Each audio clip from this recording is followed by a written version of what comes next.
जय श्री राम दोस्तों। तो आपका फिर से एक बार स्वागत है एक शानदार वीडियो में और एक शानदार टॉपिक के साथ। तो आज का हमारा टॉपिक है रियलाइजेशन अकाउंट। अब सीधी सी बात है, रियलाइजेशन अकाउंट हमें कब प्रिपेयर करना पड़ता है?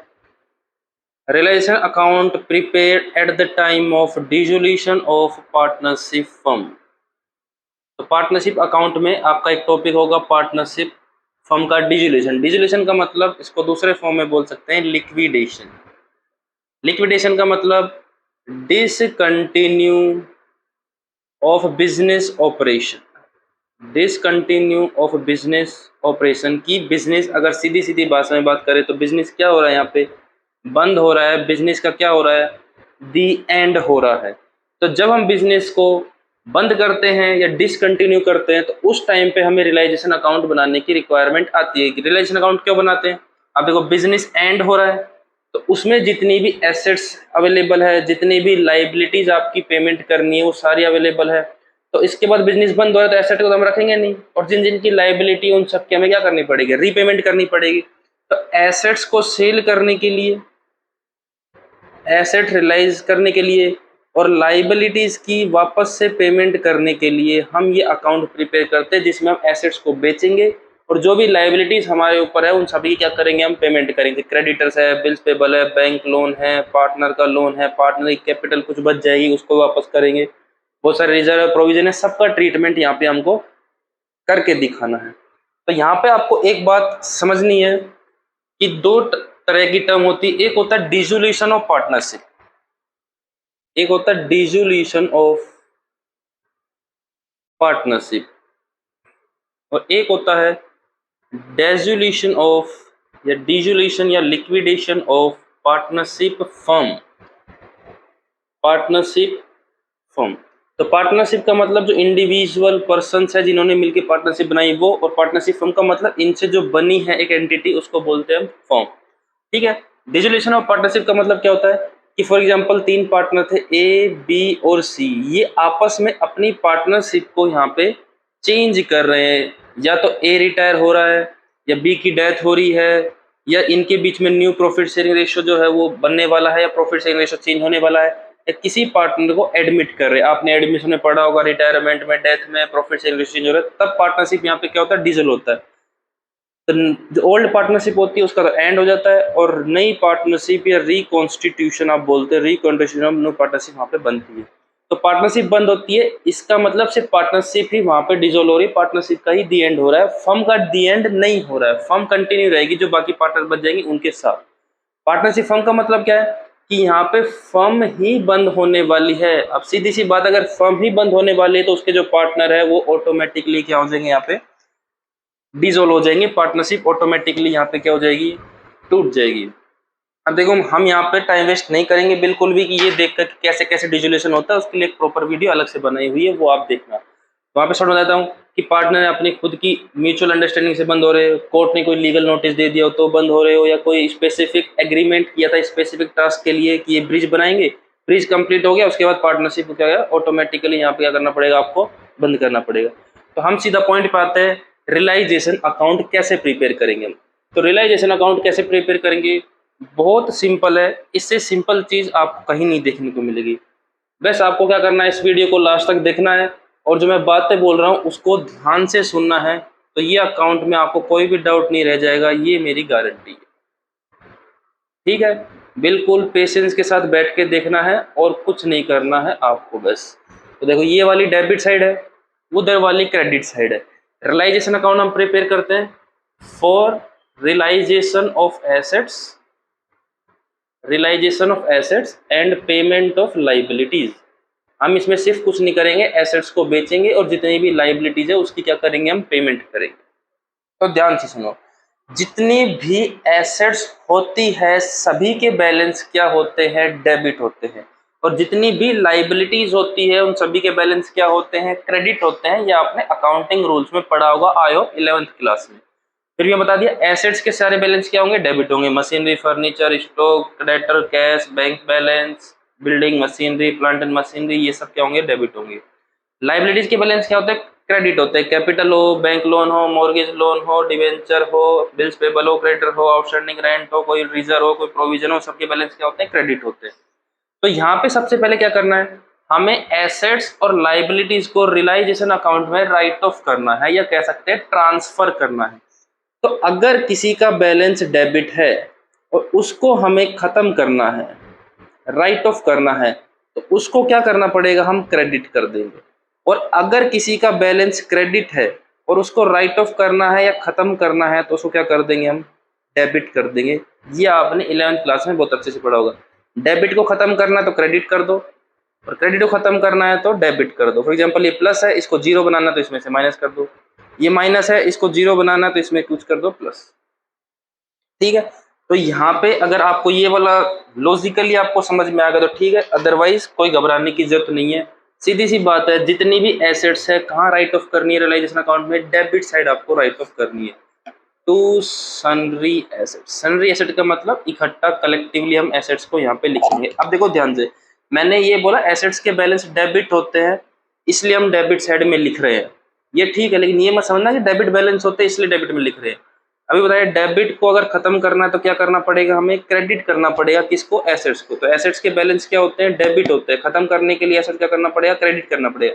तो यहाँ पे जो एंट्री बनेगी देखो, realisation account debit, realisation account debit to sundry assets. या तो ऐसे लिख दो, या एसेट्स का पार्टिकुलर नाम लिख दो, मशीनरी, बिल्डिंग वगैरह दो। एसेट यहाँ पे क्या हो रहा है, क्रेडिट हो रहा है, इसलिए हम किस साइड लिख रहे हैं, डेबिट साइड लिख रहे हैं। तो सीधी सी बात है, सभी एसेट्स को कहाँ पे ट्रांसफर करोगे आप, डेबिट साइड ऑफ रियलाइजेशन आपको यहाँ ट्रांसफर करना है या राइट ऑफ करना है। तो यहाँ पे या तो ऐसे लिखो, या फिर कैसे लिखते हो, स्पेसिफिक हर चीज का आप यहाँ पे नाम लिखो, टू बिल्डिंग, फिर टू मशीनरी, फिर टू फर्नीचर, ऐसे सबका लिखो। चलो, या एक साथ आप लिख सकते हो टू सनरी एसेट्स, फिर उसके नीचे आप लिस्ट मेंटेन करो कौन कौन से एसेट आपने यहाँ पे ट्रांसफर की है। तो जो जो एसेट है वो यहाँ पे आपको मेंशन करनी है। मशीनरी फॉर एग्जांपल 1 लाख की है तो 1 लाख लिख दिया। फॉर एग्जांपल बिल्डिंग, बिल्डिंग है तो 2 लाख लिख दिया। फिर स्टॉक है, स्टॉक को भी यहाँ लिखना है आपको। उसके बाद प्लांट एंड मशीनरी है, उसको भी यहाँ आपको लिखना है 10,000, जो भी उसकी वैल्यू है उसके अकॉर्डिंग लिख देना, 10 लाख फॉर एग्जाम्पल। अब यहाँ पे आपको इम्पोर्टेंट जो पॉइंट है वो याद रखते हुए चलने हैं। बहुत ही इजी प्रोसेस है, कोई दिक्कत लेने की आपको जरूरत नहीं है। ठीक है, सबसे पहली बात, जो आपके डेटर्स होंगे, तो डेटर्स दो तरीके से आपको बैलेंस शीट में देखने को मिलता है। एक तो सिंपल डेटर्स लिखाओ और आगे लिखाओ 10,000, तो कोई दिक्कत नहीं है, डायरेक्टली डेटर यहाँ पे हम लिख देंगे 10,000, ओके, कोई दिक्कत नहीं है। एक दूसरा तरीका क्या होता है कि डेटर्स के लिए फर्म क्या है, प्रोविजन बना के रखती है, 12,000 लेस प्रोविजन 2,000, और फिर आउटर कॉलम में आपको 10,000 यहाँ पे दिखते हैं। तो इस केस में क्या करना है, आपको कुछ नहीं करना है, जो डेटर की ग्रोस अमाउंट है बिफोर डिडक्टिंग प्रोविजन, वो ग्रोस अमाउंट आपको यहाँ पे मेंशन करनी है 12,000, और जो प्रोविजन आपने लेस कर रखा है उसको शो करना है उस साइड मतलब credit side, by provision for doubtful debts, by provision for doubtful debts 2,000। ये बात आपको ध्यान रखनी है, डेटर के लिए ये एक इंपॉर्टेंट पॉइंट है। डेटर की ग्रोस अमाउंट आपको डेबिट साइड दिखानी है और प्रोविजन कहाँ दिखाना है, आपको क्रेडिट साइड दिखाना है। ऑल्दो होता भी ऐसा ही है कि प्रोविजन जो है वो लाइबिलिटीज होती है फर्म के लिए, लेकिन सिर्फ दिखाने के लिए हम डेटर में से डिडक्ट करके माइनस करके दिखा देते हैं, ताकि लोगों को दिखने में दिख जाए कि हमने डेटर्स के लिए प्रोविजन कितना क्रिएट करा है, कितने डेटर्स पे हमको डाउट है। ऑल्दो होता ये क्या है, ऑल्दो होती ये लाइबिलिटीज है। तो आई होप डेटर का ये पॉइंट समझ में, डेटर की ग्रोस अमाउंट डेबिट साइड लिखनी है, क्रेडिट की साइड लिखनी है, जो प्रोविजन की अमाउंट है क्रेडिट साइड लिखनी है। उसके बाद एक और पॉइंट आएगा, वर्कमैन कंपन, सॉरी ये तो छोड़ो, ये तो बाद में बताते हैं। उसके बाद जो भी गुडविल वगैरह है वो भी यही लिखनी है आपको, गुडविल जो भी है 1 लाख, स्टॉक लिख चुके हैं। दूसरा पॉइंट यहाँ पे इंपॉर्टेंट पॉइंट ध्यान से रखना है, इन्वेस्टमेंट भी यही लिखनी है, मतलब जितने भी टाइप की एसेट है आपको यहाँ मेंशन करके चलना, कोई दिक्कत की बात नहीं। यहाँ डेटर का एक पॉइंट था, बस वही ध्यान रखना है। दूसरा, या तो आपको कैश बैलेंस दिख सकता है या आपको बैंक बैलेंस दिख सकता है एसेट साइड में, या तो कैश बैलेंस दिख सकता है या बैंक बैलेंस दिख सकता है। इसको रियलाइजेशन में ट्रांसफर नहीं करना है। क्यों नहीं करना है, क्योंकि इसका एक सेपरेट अकाउंट हम क्रिएट करेंगे, कैश अकाउंट या बैंक अकाउंट के नाम से, इसको वहां फॉरवर्ड करना है। ये बात आपको ध्यान रखनी है। कैश बैलेंस या बैंक बैलेंस गिवन है बैलेंस साइड के एसेट साइड में, तो उसको यहाँ पे ट्रांसफर नहीं करना है बिल्कुल भी। उसको सेपरेटली कैश अकाउंट हम प्रिपेयर करेंगे, जहाँ पे दिखाएंगे कि कितना कैश हमारे पास आया है, कितना कैश हमारे पास से गया है। कैश कहाँ से आएगा, एसेट बेचेंगे तो कैश आएगा, लायबिलिटीज की पेमेंट करेंगे तो कैश जाएगा, उसको वहां पे सेपरेटली दिखाना है। तो कैश वाली चीज को यहाँ पे रियलाइजेशन में आपको शो नहीं करना है। आई होप ये वाला पॉइंट भी आप समझ गए। एक डेटर वाला पॉइंट था और एक ये पॉइंट था। एक और पॉइंट है जो आपको यहाँ पे दिखेगा और 100% दिखेगा, बहुत बार एग्जाम में पूछ लेते हैं। इस टाइप से लिखा होगा loan to partner, loan to partner, और ये लिखा होगा एसेट साइड में। लोन टू पार्टनर का मतलब ये है फर्म ने लोन दिया हुआ है किसको, पार्टनर को। फर्म ने लोन दिया किसको, पार्टनर को। फर्म डिसॉल्व हो रही तो फर्म के पार्टनर से क्या बोलेगी, हमने जो आपको लोन दे रखा है उसकी वापस से क्या हमें करो, रीपेमेंट करो, हमारा लोन वापस दे दो। तो इसको भी रियलाइजेशन में शो नहीं करना है। इसको कहाँ शो करना है, इसको लेके जाएंगे हम पार्टनर्स कैपिटल अकाउंट प्रिपेयर करेंगे, वहां पे पार्टनर्स कैपिटल अकाउंट के डेबिट साइड में हम इसको क्या करने वाले हैं, शो करने वाले हैं। तो इसको भी यहाँ पे रिकॉर्ड नहीं करना है। आई होप ये भी आप समझ गए होंगे। ठीक है, उसके बाद एसेट्स में सब कुछ इतना ही करना है, उसके बाद टोटल करके यहाँ पे लिख देना है आपको। तो एसेट्स को सबसे पहले राइट ऑफ करना है कहाँ पे, रियलाइजेशन के डेबिट साइड। अब आती है लायबिलिटीज की बारी। तो लायबिलिटीज को इस साइड आपको क्या करना है, राइट ऑफ करना है। या तो सन्ड्री लायबिलिटीज के नाम से लिख दो, या हर लायबिलिटी का अलग अलग करके बाय करके आप नाम लिखो। कौन कौन सी लायबिलिटी होगी यहाँ पे देखो। सबसे पहले कोई लोन हो वो लिखना है, क्रेडिटर्स हो उसको मेंशन करना है। फॉर एग्जांपल लोन है 20,000 का, क्रेडिटर्स है 10,000 के। कोई बिल्स पेबल हो वो आपको यहाँ लिखना है 2,000 के। कोई आउटस्टैंडिंग एक्सपेंसेस है वो भी आपको यहाँ पे लिखने हैं, मेंशन करने हैं। इसके बाद अब इम्पोर्टेंट चीज़ें आने वाली है, इसी में सबसे ज़्यादा दिक्कत होने वाली है। तो लाइबिलिटी साइड आपको दो चीज़ें, दो टाइप के लोन दिखेंगे। एक तो होगा पार्टनर्स लोन और एक होगा, जैसे फॉर एग्जांपल एक्स कोई पार्टनर है तो उसके नाम से लेते हैं। एक्स एक पार्टनर है और लाइबिलिटी साइड में मेंशन क्या करके रखेंगे आपको, एक्स लोन 10,000 और मिसिज एक्स लोन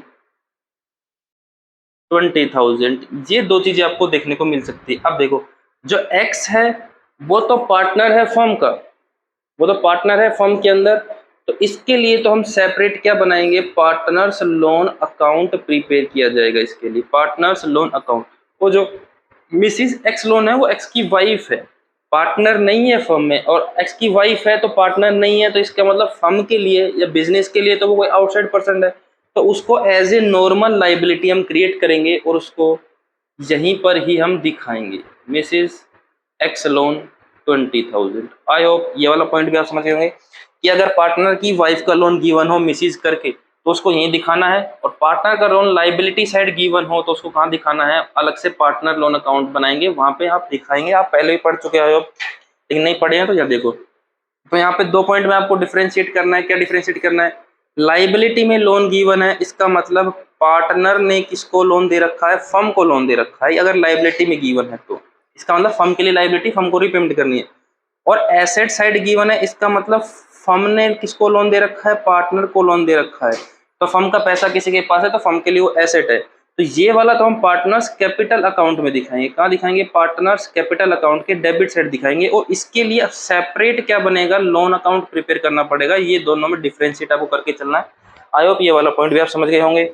उसके बाद देखो क्या गिवन होगा, उसके बाद ध्यान से देखो।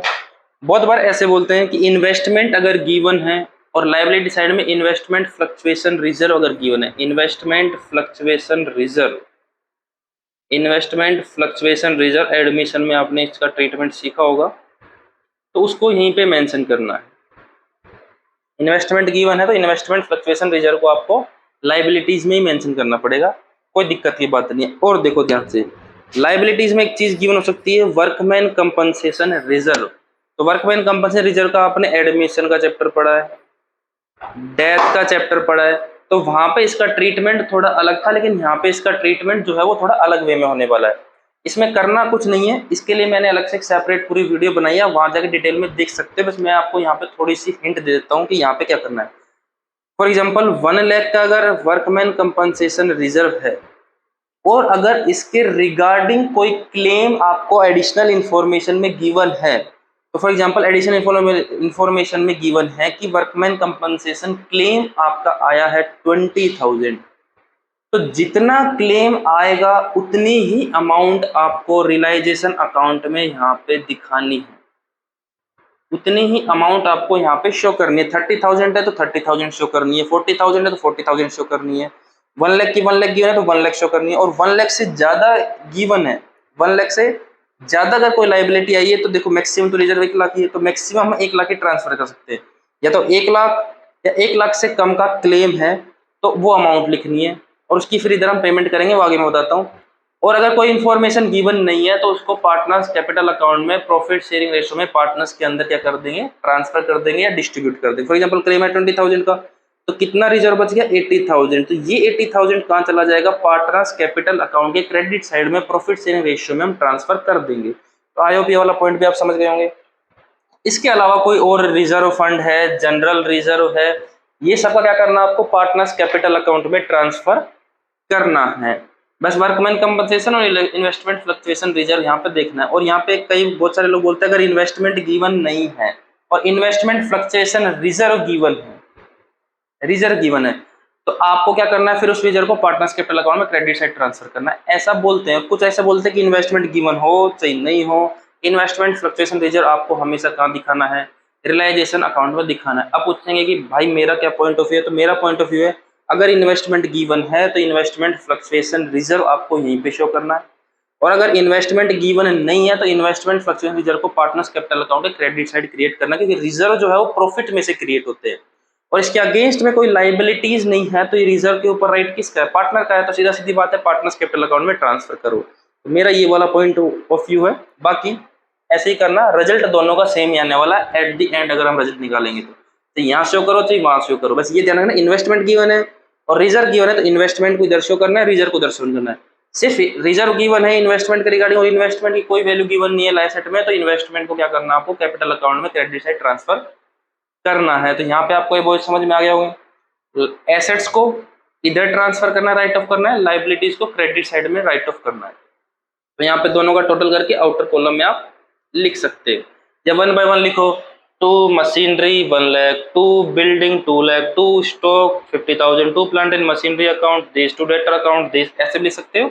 और एक मेन हेडिंग लगा के अंदर आप डिटेल देके भी लिख सकते हैं, कोई दिक्कत की बात नहीं, दोनों ही मेथड आपके बिल्कुल ही करेक्ट है, कोई दिक्कत लेने की बात यहाँ पे नहीं है।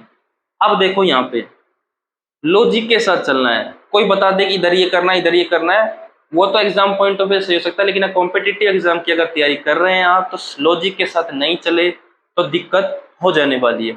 रियलाइजेशन अकाउंट जो है वो नॉमिनल अकाउंट है, ध्यान रखना है, nominal account. I hope 11th में पढ़ा होगा आपने रियल अकाउंट, पर्सनल अकाउंट और नॉमिनल अकाउंट। तो रियलाइजेशन कौन सा है, नॉमिनल अकाउंट है। नॉमिनल अकाउंट का रूल क्या बोलता है, debit all losses and gains, sorry debit all expenses and losses. इसका मतलब जितने भी एक्सपेंस होंगे या लॉस होंगे उसको डेबिट करना है। Credit all incomes and gains, जो भी इनकम होगी और गेन होगा उसको क्या करना है, क्रेडिट करना है। तो यहाँ पे दो चीज लिख दे, डेबिट ऑल एक्सपेंसेस, इसका मतलब कोई भी एक्सपेंस होगा उसको कहाँ लिखना है, डेबिट साइड में, और कोई भी इनकम होगी उसको कहाँ लिखना है, क्रेडिट साइड में। आई होप ये तो बात आप समझ गए हैं, कोई दिक्कत की बात नहीं, एक्सपेंस डेबिट में, इनकम क्रेडिट में। अब मेरे को ये बात बताओ, अगर हम एसेट्स को बेचेंगे, अगर हम एसेट्स की सेल करेंगे या रियलाइज करेंगे तो हमें इनकम होगी, हमारे पास पैसा आएगा, या हमारी जेब से पैसा जाएगा। मशीनरी को बेचा 80,000 में, तो बताओ इनकम हुई या एक्सपेंस हुआ, तो जाहिर सी बात है इनकम हुई। तो इनकम वाली साइड कौन सी है, इधर वाली है। तो इसका मतलब एसेट्स की जो भी रियलाइजेशन करेंगे वो किस साइड करेंगे, हम क्रेडिट साइड में करेंगे। लाइबिलिटीज की अगर पेमेंट कर रहे हैं, हम लोन को वापस दे रहे हैं बैंक को, तो इनकम हो रहा है या एक्सपेंस हो रहा है, तो सीधी सी बात एक्सपेंस हो रहा है। तो इसका मतलब लाइबिलिटी की पेमेंट क्या करनी है, हमको इस साइड करनी है। तो एसेट्स को रियलाइज कैसे करेंगे, हम इधर करेंगे। और जब भी हम बेचेंगे एसेट्स को तो सीधी सी बात है, हमारे पास क्या आने वाला है, कैश आने वाला है। क्या आने वाला है, कैश आने वाला है। तो यहाँ पे लिखेंगे बाय कैश, या पैसा बैंक के थ्रू आ रहा है तो बैंक अकाउंट। ठीक है।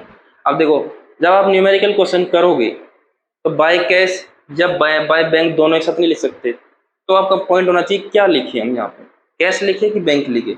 तो कुछ नहीं है, जो आपके पास बैलेंस शीट गिवन होगी उसके एसेट साइड में जाके आपको देखना है कि वहां पे कैश लिखा है या बैंक का बैलेंस गिवन है। अगर वहां पे कैश का बैलेंस गिवन है तो आप यहाँ पे कैश यूज करो, और अगर वहां पे बैंक का बैलेंस गिवन है तो आप यहाँ पे बैंक यूज करो।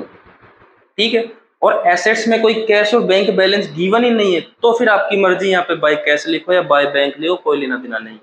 अगर वहां पे दोनों ही चीज गिवन है, ये वाला पॉइंट है कि दोनों ही चीज गिवन है, कैश भी गिवन है बैंक भी गिवन, तो भी आपकी मर्जी है, यहाँ पे कैश लिखो चाहे बैंक लिखो, कोई कुछ नहीं होने वाला है। बस कैश बैंक में कैश गिवन है तो कैश, बैंक का बैलेंस गिवन है बैलेंस शीट में तो बैंक, कुछ नहीं गिवन है तो आपकी मर्जी है, दोनों गिवन है तो भी आपकी यहाँ पे मर्जी है। और मेरा वाला पॉइंट ऑफ व्यू क्या होता है कि आज के टाइम पे सारी ट्रांजैक्शन कैश में नहीं होती, सारी ट्रांजैक्शन किस में होती है, बैंक में होती है। तो बैंक का ऑप्शन बहुत बढ़िया होता है अगर कोई इन्फॉर्मेशन गिवन नहीं होती। अगर इन्फॉर्मेशन गिवन है फिर तो आपको उसके अकॉर्डिंग चलना है। ठीक है। चलो इसकी बहस यहाँ पे खत्म करते हैं, आगे देखो। अब मशीनरी को, स्टॉक को, बिल्डिंग को, सबको यहाँ पे सेल करना है। सबको क्या करना है, सेल करना है। तो वन बाय वन आपको नीचे जो है एडिशनल इन्फॉर्मेशन गिवन होगी कि मशीनरी को बेचा, बिल्डिंग को बेचा, स्टॉक को बेचा, जिसको बेचा हम उसको उसी अकॉर्डिंग बेच देंगे। अब यहाँ पे ध्यान रखना है, ये जो सारी चीजें थी ये वाली, ये सारी की सारी हमारी बुक वैल्यू है। कौन सी वैल्यू है, book value, which is shown in balance sheet, book value है।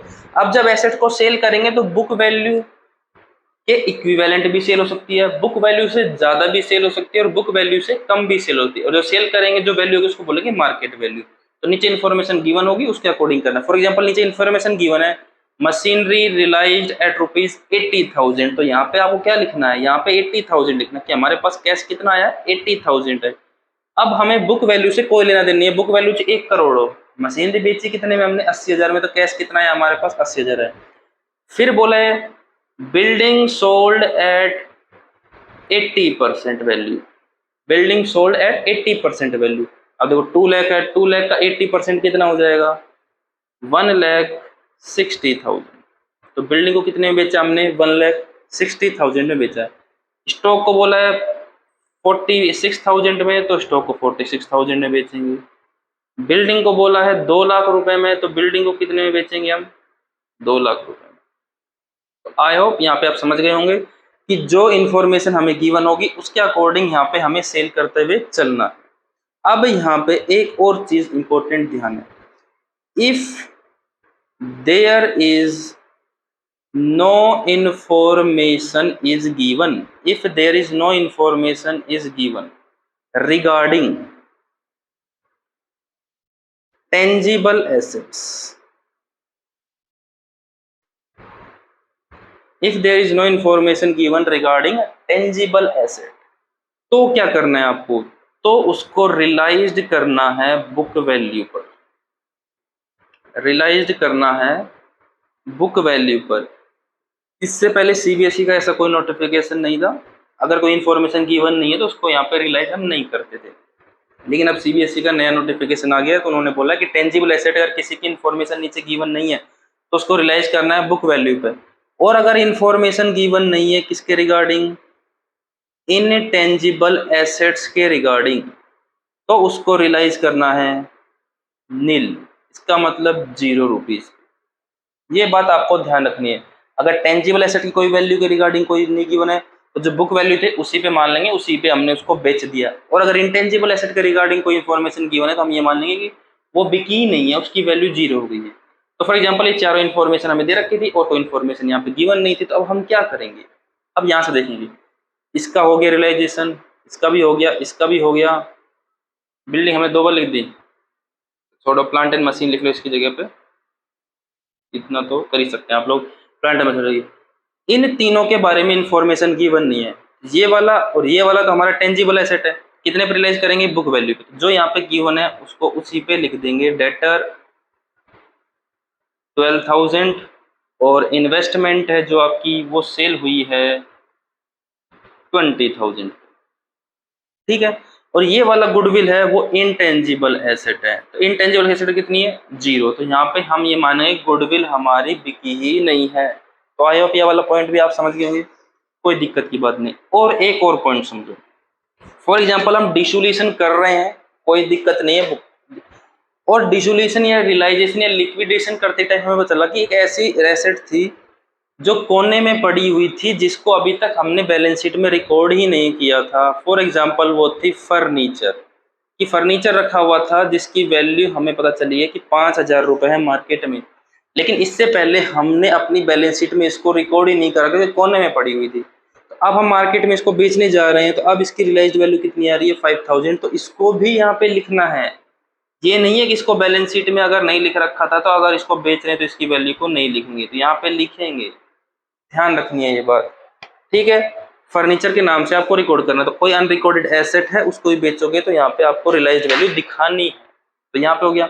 अब देखो ये सब कुछ बेचा है, जहाँ पे एक और पॉइंट लिखो, बस आपको ये इंपॉर्टेंट पॉइंट्स ही ध्यान रखना है, उसके बाद कोई डिफिकल्टी आपको नहीं आने। If any asset take over by any partner, तो क्या करेंगे?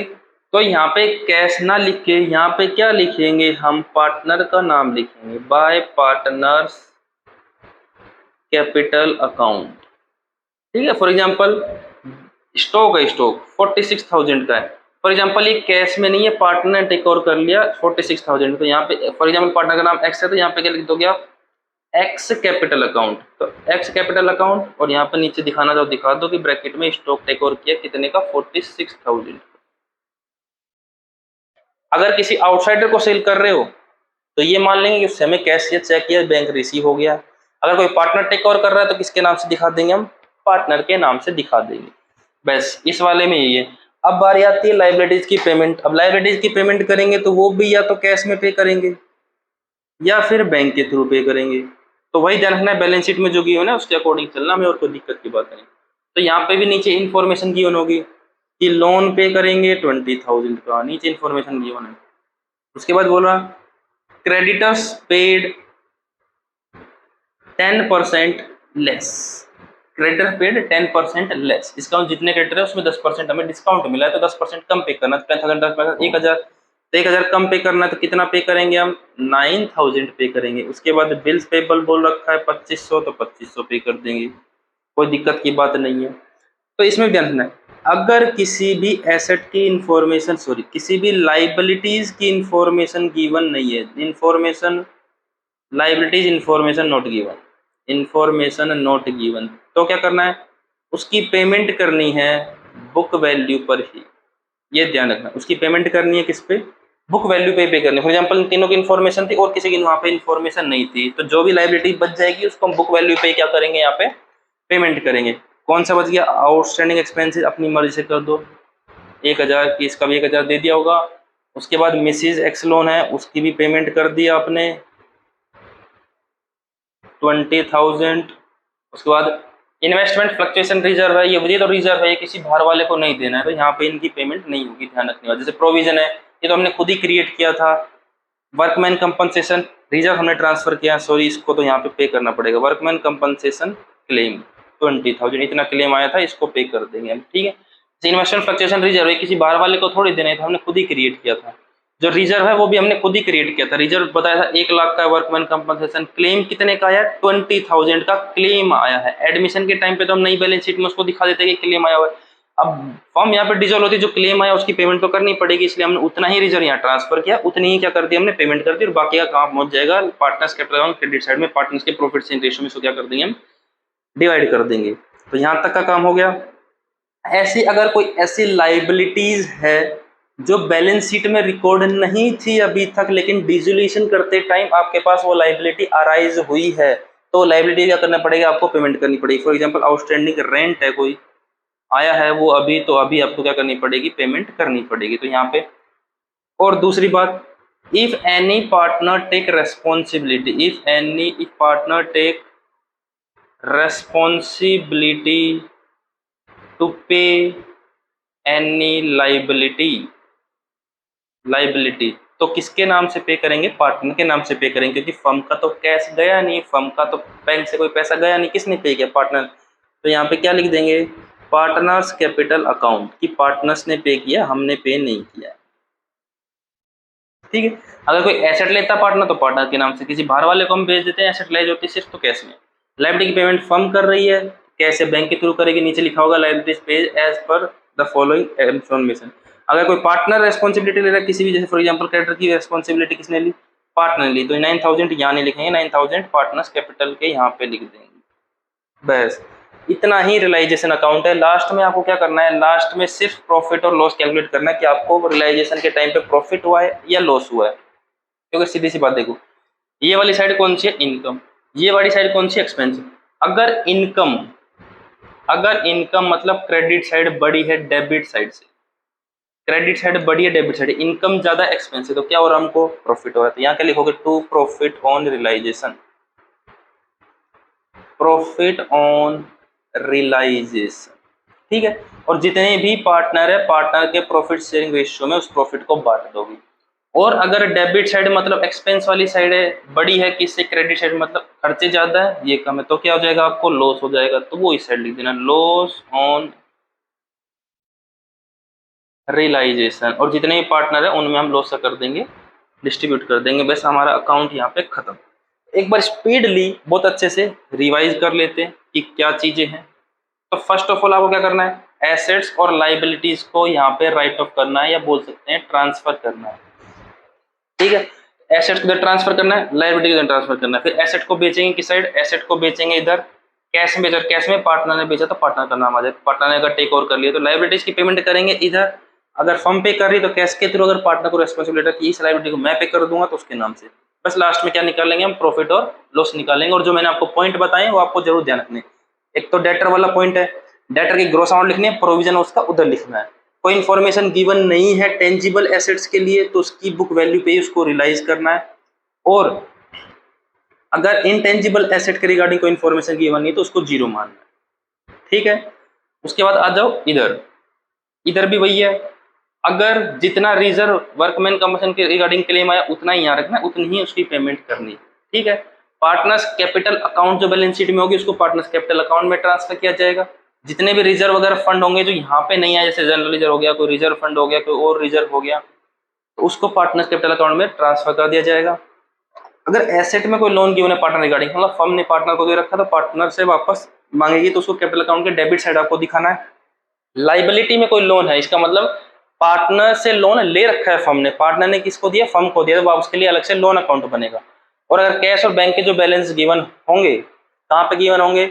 गिवन होंगे एसेट साइड में, तो उसको रिगार्डिंग हम कैश अकाउंट अलग से सेपरेट करेंगे। और जितनी भी इंटेंजिबल एसेट है उसको यहाँ पे लिखना है आपको सभी को, जैसे गुडविल है, कॉपीराइट है, पेटेंट है, ट्रेडमार्क है, सबको ये लिखना है। और सबकी यहाँ पे रियलाइजेशन वैल्यू दिखानी है। कुछ इन्फॉर्मेशन नहीं गिन, सबको 0 0 मान लें। तो आई होप आप समझ गए होंगे। वीडियो पसंद आई तो लाइक कीजिए, सब्सक्राइब कीजिए, और डाउट है तो कमेंट करके जरूर बताइए। धन्यवाद।